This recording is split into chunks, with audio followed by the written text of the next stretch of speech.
Assalamualaikum dan salam bahagia. Anda sedang menyaksikan Sekilas Fakta edisi Khamis 27 Julai 2017.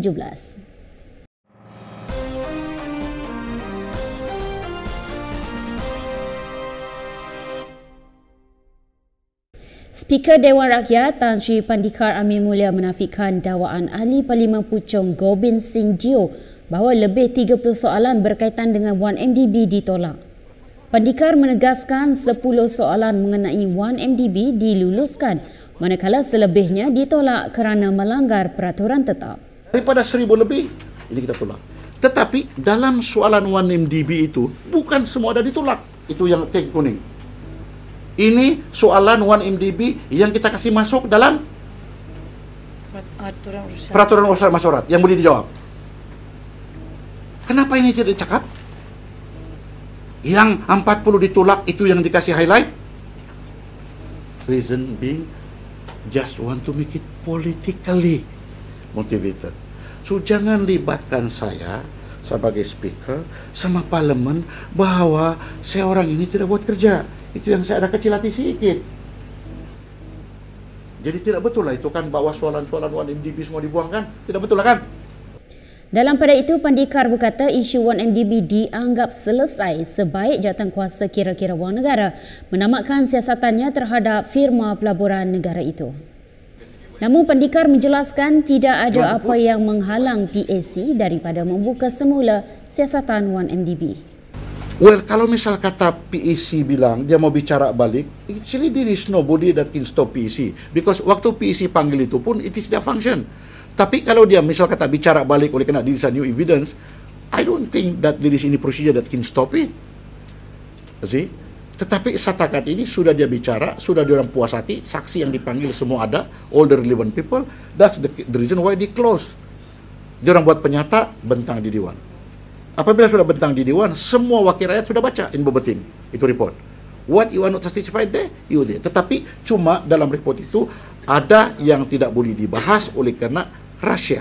Majlis menandatangani ikrar bebas rasuah dengan tambahan 10 langkah integriti oleh kerajaan DAP Pulau Pinang yang dijadualkan esok ditunda ke minggu depan. 1. Amalan pentadbiran yang berlandaskan prinsip CAT, cekap, accountable dan telus. 2. Menginstitusikan pengisytiharan harta secara terbuka oleh Ketua Menteri, Barisan Exco dan ADUN. 3. Melaksanakan tender terbuka yang kompetitif. 4. Tidak membenarkan ahli keluarga untuk melibatkan diri dalam kontrak kerajaan atau berurus niaga dengan kerajaan negeri.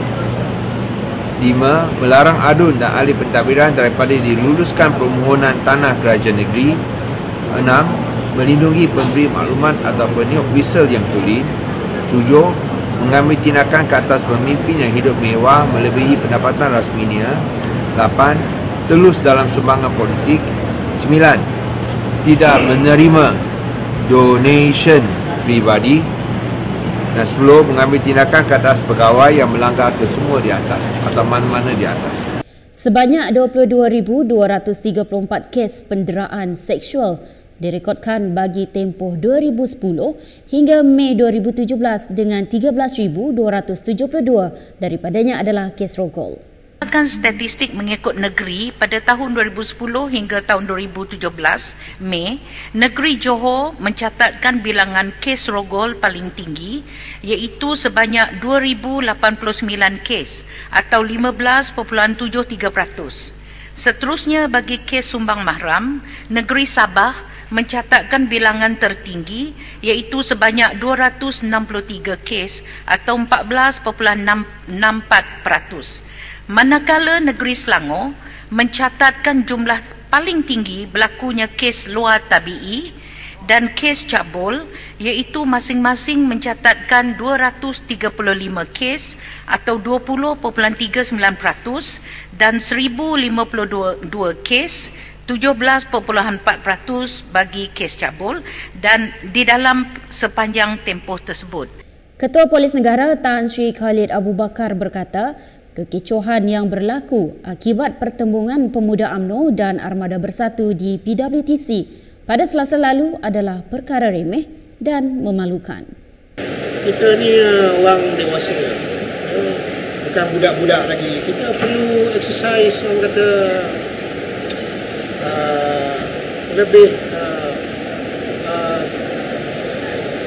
kata apa nama, kedewasaan kita tu lah, menunjukkan kedewasaan kita. Ini terlibat dalam benda-benda macam tu, pada saya memalukan lah.